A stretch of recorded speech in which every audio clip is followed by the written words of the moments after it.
Join అవుతున్నారు. శరత్ గారు, ఏమనిపిస్తుంది? మంత్రివర్గ విస్తరణకు వేళ ఆయన అందరూ కలుస్తున్నారు ఆశావాహుల్ని, రాహుల్ గాంధీ. సార్, నా దృష్టిలో మంత్రివర్గాన్ని ఇటు మార్చినా అటు మార్చినా రేవంత్ రెడ్డిని ముఖ్యమంత్రి పెట్టి ఏం చేసినా వేస్ట్ సార్. ఎందుకంటే సున్నాతో గుణించినట్టే ఈ రాష్ట్రంలో కాంగ్రెస్ ని. రేవంత్ రెడ్డి కాకుండా మరి ఎవరు హ్యాండిల్ చేయగలుగుతారు? సరే, ఎవరైనా హ్యాండిల్ చేయని కానీ కాంగ్రెస్ మాత్రం చాలా చాలా నాశనం అవుతుంది సార్. రేవంత్ రెడ్డి నాయకత్వంలో జూబ్లీహిల్స్ గెలిచింది, మున్సిపల్ ఎలక్షన్స్ గెలిచింది, కంటోన్మెంట్ గెలిచింది, పార్లమెంట్ లో కూడా 8 సీట్లు వచ్చాయి. మజ్లిస్ భిక్ష జూబ్లీ హిల్స్, ఇంకా ఎక్కడ గెలిచినారు? ఇక వాళ్ళు గెలిచింది ఎక్కడ? మజ్లిస్ కనుక లేకపోతే, వాళ్ళు భిక్ష పెట్టకపోతే, ఈయన యాదవ్ ఒకప్పుడు మజ్లిస్ మెంబర్ కాకపోతే రేవంత్ రెడ్డి సంగతి తేలేదు. సరే, ఏది ఏమైనా ఒకటి మాత్రం ఉంది sir, Revanth Reddy is a misfit in Congress. Congress కి ఒక రకంగా అతను ఎప్పుడు గుదిబండనే. ఈయన తదనంతరం కాంగ్రెస్ అనేది నామరూపాలు లేకుండా పోతుంది అనే దానికి డౌటే లేదు. ఇప్పటికీ ఇప్పుడు 2.5 సంవత్సరాల పాలన తర్వాత మీరు కనుక గ్రాఫ్ తీస్తే, ప్రజల దగ్గరికి వెళ్దాం. ఏదో ఒకటిగా ఆడ గెలిచాడు, ఈడ గెలిచారు, లోకల్ బాడీస్ గెలిచారు, ఇవి కాదు. మీరు తెలంగాణ ప్రజానీకం దగ్గరికి వెళ్ళి అసలు సిసలుగా మాట్లాడితే మీకు ఈ ప్రభుత్వం మీద ఎంత ఆవేదన ఉంది, ఎంత కోపం ఉంది ప్రజలకని తెలుస్తుంది.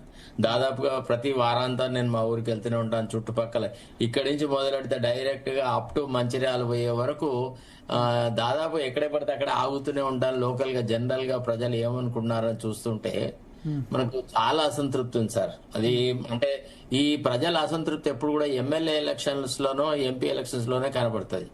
మనకు ఇంకా వేరే చోట్ల, ఎందుకంటే ప్రభుత్వం ఉంటది కాబట్టి భయపడతారు. లోకల్ బాడీస్ లో ప్రభుత్వానికి అనుకూలంగా ఓటు వేయకపోతే రేపటి నుంచి వచ్చే సంక్షేమ కార్యక్రమాలు రావు అనేటువంటి భయంతో ఓటు వేయడం జరుగుతుంది. ఈవెన్ కాంగ్రెస్ లో తిరుగుతున్న వాళ్ళు కూడా, కాంగ్రెస్ లో అంటే ఈవెన్ కొన్ని పొజిషన్స్ లో ఉన్న వాళ్ళు కూడా రేవంత్ రెడ్డి పట్ల ఈరోజు ఏవగింపుగా ఉన్నారు అనమాట. ఇప్పుడు మీరు చూడండి, అసలు మెయిన్ గా రాష్ట్ర రైతాంగం ఈనాడు పడుతున్నటువంటి బాధలు చెప్పనలవిగా సార్. ఇప్పటికీ రాష్ట్రంలో ఒక సమగ్రమైనటువంటి ప్లానింగ్ లేదు. రైతు బంధు ఇస్తా, ఇస్తే ఏ మేరకు ఇస్తా, ఎంతవరకు ఇస్తా, ఈ రైతు భరోసా ఉట్టిదేనా అనే ఒక్క విషయం మీద క్లారిటీ ఇవ్వలేడు. ఇప్పుడు తర్వాత పదే ముఖ్యమంత్రి అబద్ధాలు ఆడుతున్న తీరు కూడా ముఖ్యమంత్రి స్థాయికి తగ్గట్టుగా ప్రవర్తించట్లేదు. తానెప్పుడు రాష్ట్ర అభివృద్ధి గురించి మాట్లాడాలి. ఇప్పుడు ఎక్కడ పోయినా కానీ, అంటే మనం తద్దినం శాస్త్రి లెక్క, ఆయనకు తెలిసింది ఒకటే తద్దినం మంత్రం. ఏడమైనా కేసీఆర్ కి తద్దినం పెట్టడమే తప్ప ఆయన చేసేది ఏందో నాకేం అర్థమవుతలేదు. ఇప్పుడు 2.5 సంవత్సరాల తర్వాత ప్రభుత్వ పరంగా ఇది జరుగుతుంది, ఇది జరిగింది, ఇంకా చేయాల్సిన కార్యక్రమాలు ఇవి ఉన్నాయి, వీటిని ఈ రకంగా చేస్తాం, ఇంకా మెరుగు చేస్తాం అనే పాజిటివ్ ఫ్రేమ్ ఆఫ్ మైండ్ లో ఒక్కసారి కూడా ముఖ్యమంత్రి మాట్లాడు. నేను దాదాపుగా 1983 నుంచి ప్రభుత్వాలను చూసిన సార్. ఏదో మొదటి 1 ఇయర్ వరకు గత ప్రభుత్వాన్ని విమర్శిస్తారు. ఆ తర్వాత ప్రభుత్వాలు ఎప్పుడు కూడా గత ప్రభుత్వం గురించిన విమర్శ చేయంగా నేనైతే చూడలేదు. I've seen doctor Chenna Reddy, I've seen Kotla Vijayabhaskar Reddy, I've seen several chief ministers, N Janardhan Reddy చూస్తున్నాను, ఎన్టీ రామారావు చూస్తున్నాను.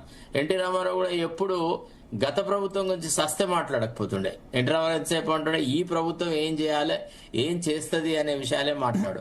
ఎలక్షన్ ఇప్పుడు రోజు ఎలక్షన్ మీటింగ్లు మాట్లాడినట్టు మాట్లాడితే ఎట్లా? ఇప్పుడు నిన్న పోయినాడు పాలమూరు ప్రాజెక్టుకు సంబంధించిన వ్యవహారాలు చూసి అక్కడ ఎలక్షన్ స్పీచ్ ఇచ్చాడా, లేకపోతే రేపు ఎన్నికలున్నాయి అక్కడ? ఏంటిది ఆ మాటల సౌరం ఏది, దాని సారది? సరే, అట్లానే నేను ఐఎమ్ నాట్ సపోర్టింగ్ బీఆర్ఎస్. నాకు ఇప్పటికి కూడా $1 మిలియన్ క్వశ్చన్ ఏంటంటే, ప్రతిపక్ష నాయకుడు శాసనసభకు ఎందుకు రాడు? అతను తొడగొట్టి ప్రతిసారి పిలుస్తుంటే ఏమవుతుంది అసలు? ఎక్కడైనా ఇప్పుడు ఫర్ ఎగ్జాంపుల్, ఇప్పుడు మేము యాజ్ అ లాయర్ గా చెప్తున్నాను, ఒక 5 days 10 days కనుక if you give up your duties, if you desert your duties and don't attend to your functions, మీ ఉద్యోగం ఎగిరిపోతుంది. ఇప్పటి వరకు ప్రతిపక్ష నాయకుడు 1-2 సార్లు ఏదో ఇట్లా వచ్చి వెళ్ళిపోవడం. నేను అనేది అతనికి ఆస్తికి తక్కలేదు, ఐశ్వర్యానికి తక్కలేదు, ఏది తక్కువ లేదు. ఒకవేళ ఆ బాధ్యత నిర్వర్తించలేకపోతే, రేవంత్ రెడ్డి ఫేస్ చూడలేకపోతే ఆ పదవికి రాజీనామా పెట్టేసేసి వాళ్ళ పార్టీలో ఎవరో ఒక వ్యక్తికి ఇచ్చేసేసి ఇక చలో నిన్ను ఎదుర్కొంటాడు ఇతను అని చెప్పినా బాగుంటది. అతనేమో అధ్యక్ష స్థానంలో ఉంటాడు. తర్వాత ఇది ఏ రకమైన పబ్లిక్ పాలసీ సార్? ప్రజల డబ్బులను అట్లా తీసుకోవడము, నెలవారీ జీతం భత్యం అన్ని తీసుకొని విలాసంతో జీవితం గడుపుతూ ఎప్పుడు సభకు రాకుండా, ఇది కొంత అంటే ఏవగింపులాగా ఉందనమాట. ఇట్లా ఎవరు చేయలేదు. పోనీ ఆంధ్రప్రదేశ్ చరిత్రలో కానీ, లేకపోతే భారతదేశ చరిత్రలోనే ముఖ్యమంత్రిగా ఉంటే ఒక రకంగా ఉంటాడు, ఓన్లీ ప్రగతి భవను ఫామ్ హౌస్ అంతే, ఎవరిని కలిసిన పాపాన పోలేదు, ఏం చేసిన పాపలేదు, ఏదో చేసినట్టుగా ఉంది. ఇప్పుడు కనీసం ప్రతిపక్షంలో ఉన్నప్పుడైనా ప్రజలను కలవాలి, తన నియోజకవర్గ ప్రజలన్నా కలవాలా, అసలు పార్టీని పునర్వ్యవస్థీకరించే విషయం ఆలోచించాలి. ఏది లేదు కదా. ఇప్పుడు రాష్ట్రంలో ఒక ఎట్లాంటి పరిస్థితి ఏర్పడ్డదంటే దిక్కులేని వాళ్ళు అయిపోయినారు తెలంగాణ ప్రజలు. ఇటు ముఖ్యమంత్రికి టైం లేదు, అటు ప్రతిపక్ష నాయకుడికి టైం లేదు. ఇప్పుడు ముఖ్యమంత్రి ఇంత గొప్పలు చెప్పాడు, ప్రజాభవన్లో డాక్టర్ రాజశేఖర రెడ్డి లాగా రెగ్యులర్ గా కలుస్తా అది ఇదని అంత ఆర్భాటం చేసినాడు. ఇప్పటి వరకు ప్రజాభవన్కి ఎన్నిసార్లు వచ్చినాడు, ఎన్నిసార్లు ప్రజల నుంచి అర్జీలు తీసుకున్నాడు? మంత్రివర్గం ఒకవేళ సరే మీరు రేవంత్ రెడ్డి పక్కన పెడితే మంత్రివర్గం గనక మార్పులు చేర్పులు జరిగితే ఎట్లా ఉండొచ్చు మీ ఉద్దేశంలో? నేను చెప్పాను కదా సార్, ఎవరిని డ్రాప్ చేయొచ్చు, ఎవరిని పెట్టినా జీరోతో గుణించినట్టే సార్. ఈ మంత్రివర్గము ఈ ముఖ్యమంత్రి నేతృత్వంలో ఏం జరిగినా వేస్ట్. తర్వాత రెండోది, మీరు చెప్తున్న పేర్లలో ఎవరికి మంత్రివర్గ స్థాయి లేదు, ఒక్కడికి కూడా.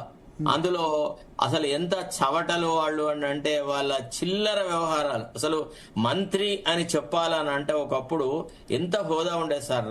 యాజ్ ఎ కబ్ రిపోర్టర్ చిన్న జర్నలిజం చేసి అప్పుడప్పుడే పోయిన వాళ్ళము. మంత్రి యొక్క స్థాయి అసలు మీకు ఏ రాజకీయాలకు అతీతంగా ప్రజలతో కలిసేటువంటిది ఉండేది. ఇప్పుడు మీకు ఏ సంక్షేమ కార్యక్రమం అమలు చేయాలన్నా, మొన్న ఎన్నికలలో వీడు ఎవరికి ప్రచారం చేసినాడు, అసెంబ్లీ ఎన్నికల్లో ఎప్పుడు చేసినాడు, మున్సిపల్ ఎన్నికల్లో ఎవరికి చేసినాడు, లోకల్ బాడీ ఎన్నికల్లో ఎవరికి చేసినాడు, వీడు ఎవరికి దగ్గర వాడు, ఏం చేస్తే బాగుంటుంది, గిట్లా ఆలోచించి ఈ భూతద్దంలో పెట్టి చూసి క్రైటీరియన్ బేస్ మీద చేస్తే ఇది ఎట్లా?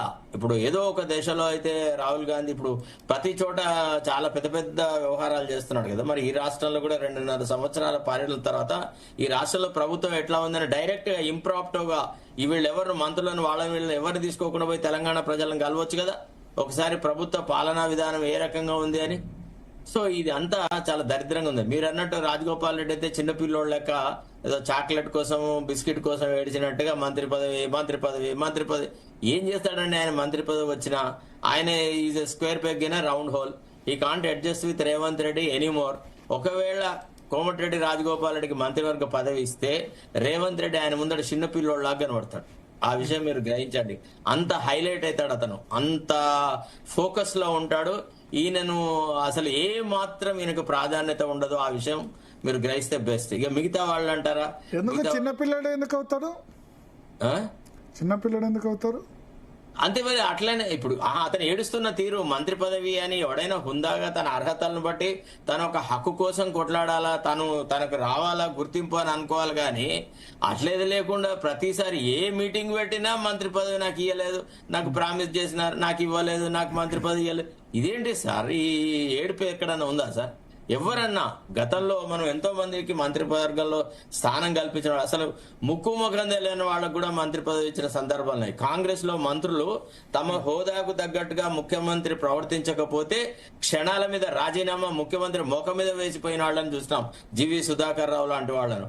అట్లాంటిది ఇదేందండి? అడుక్కునే లిటరల్లీ బిచ్చమెత్తుకున్నట్టుగా నాకు మంత్రి పదవి నాకు మంత్రి పదవి అని అడుక్కునే టైం మనం ఎక్కడ చూడం రాజకీయాల్లో. ఇంత ఘోరంగా అంటే అంత ఘోరంగా ప్రవర్తిస్తా ఉన్నమాట. నేను అనేది ఏంటంటే హుందాతనము అనేది లేకుండా మంత్రి పదవి ఉన్నా ఒకటే లేకున్నా ఒకటే. తర్వాత రెండోది, ఏ మంత్రి ఎక్కడైతే ముఖ్యమంత్రి ఈజ్ అ పివోట్, అతనే ఒక ఇరుసు, అతని మీదనే మొత్తం మంత్రివర్గాన్ని చక్రం తిరుగుతుంది.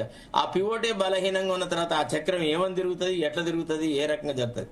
వాళ్ళు అది కాదు అసలు. ఇప్పుడు రాష్ట్ర మంత్రివర్గం ఫస్ట్ చేయాల్సింది ఏంటంటే వాళ్ళ ఎన్నికల ప్రణాళికను, వాళ్ళ ఇచ్చిన మేనిఫెస్టోను ముందర పెట్టుకొని ఏం చేసినాం ఏం చేయలేదు, ఏ రకంగా చేస్తాం అని ప్రజలకు ఒక క్లారిటీ ఇవ్వాల. ఇంకా ఇప్పుడు నిన్నటి సభలో మాట్లాడుతూ బీఆర్ఎస్ ని రేపు మహబూబ్ నగర్ లో మొలకెత్తనియా, అజ్జేనియా, ఇజ్జేనియా, ఇదేం సార్? ఇదేమన్నా అర్థం ఉన్నది అసలు? అంత ద్వేషభావన ఎందుకు? ఇప్పుడు ప్రతిపక్షాలు కలవకుండానే ప్రభుత్వ విధానాలు జరుగుతాయా? నిన్న ఏదో వాళ్ళకి ఎవరికి ఉద్యమకారులకి ఏదో సౌకర్యాలు కల్పించడానికని అఖిలపక్ష మీటింగ్ పెట్టినాడు. అట్లాంటిది రాష్ట్ర ప్రాజెక్టుల మీద కూడా పెట్టవచ్చు కదా, ఇతరత్ర కార్యక్రమాల మీద పెట్టవచ్చు కదా. ఎక్కడన్నా మీరు ఇంత ఇప్పుడు ఎట్లా ఉందంటే పాకిస్తాన్ ఇండియా లాగా ఉన్నది భారతదేశంలో, అంటే ముఖ్యంగా మన రాష్ట్రంలో అయితే. అంటే Indian team Revanth Reddy lead చేస్తుంటే పాకిస్తాన్ టీము కేసీఆర్ లీడ్ చేస్తున్నంత వైషమ్యం ప్రతి దశలో ఈ కొట్లాడుకున్న తీరు అయితే అది ఏ రకం కూడా it's not in the true spirit of democracy. Okay okay elections నేను రాజకీయాలు మర్చిపోతా, రాష్ట్ర అభివృద్ధిని కాన్సన్ట్రేట్ చేస్తా అని మాటలలో చెప్తాడు, మైక్ దగ్గరికి పోగానే పూనకం పొందుతున్నాడు. ఓకే ఓకే తిరుపతి రెడ్డి గారు నమస్తే అండి. ఏమనుకుంటున్నారు మంత్రివర్గ